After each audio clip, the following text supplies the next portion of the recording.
வணக்கம் நண்பர்களே.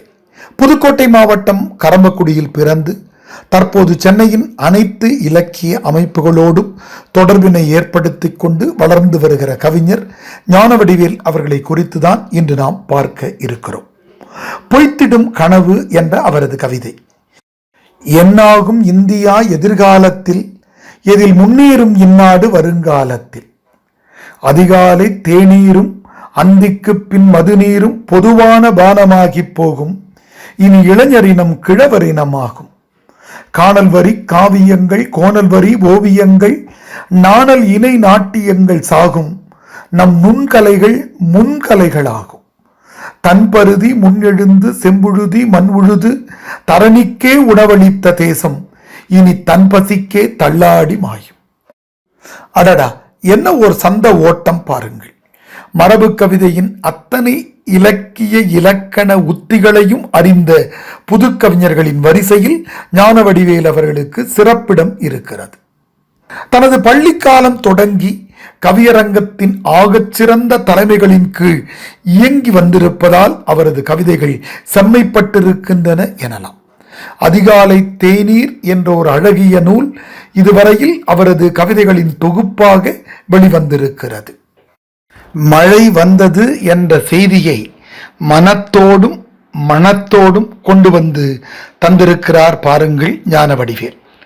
மழை வந்தது மனம் தந்தது மறுபடி நானும் வந்து விட்டேன், மழை வந்தது மனம் கொண்டது மகிழ்ச்சியை இங்கே சிந்து விட்டேன், வானக்கிழவன் பூமி கிழவி தூரக்கலவி மழையாகும், ஞான புலவன் ஆக்கும் கவிபோல் ஞானம் உயர்த்தும் வரமாகும். என்ன ஓமை பாருங்கள். வானக்கிழவன் பூமி கிழவி தூரக்கலவி மழையாகும்.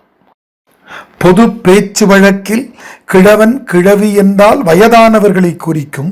ஆனால் அதுவே இலக்கிய அரங்கில் தலைவன் தலைவியை குறிக்கும் என்று நுணுக்கமறிந்து இந்த கவிதையை ரசிக்கிற போது அது மனம் வீசும் கவிதையாகி நம் மனத்திற்கு மிக நெருக்கத்தில் வந்து அமர்ந்து கொள்கிறது.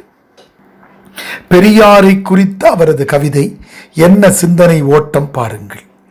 உள்ளொன்று வைத்து புறமொன்று பேசிட தெரியார், ஊரோடு தான் ஒத்து ஊமையாய் வாழ்ந்திட அறியார், சிந்தனை தீபத்தால் சேரிக்கும் ஒளியூட்டிய நெறியார், விடுதலை வேள்வியில் விறகாக எரிந்திட்ட சிறையார், படிக்காத ஏழையையும் படியேற்றி பார்ப்பதிலே குறியார், வேண்டாத பழமையெல்லாம் தீண்டாதே ஆணையிட்ட பெரியார்.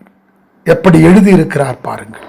தன்னை சார்ந்த நண்பர்களுக்கும் சான்றோர்களுக்கும் தனது சந்தம் நிறைந்த சொந்த கவிதைகளால் வாழ்த்துக்களை தெரிவித்து வருகிற கவிஞர் ஞானவடிவேல் ஆவார். அவரது மற்றும் ஒரு கவிதையில் இடம்பெற்றிருக்கிற 4 வரிகள், நீருள்ள நிலத்தில் நெல்மணி செழிக்கும், நேர்மை நெஞ்சில் நேசம் கொழிக்கும், யார் எழுதாலும் கண்ணீர் கரிக்கும், பிறர் விழிநீர் துடைக்கும் விரல்கள் மணக்கும். எப்படி சிந்தித்திருக்கிறார் பாருங்கள். ஞானவடிவேல் அவர்கள் இலக்கிய உலகில் உச்சம் தொடுவார். அவரை வாழ்த்தி மகிழ்வோம். நன்றி, வணக்கம்.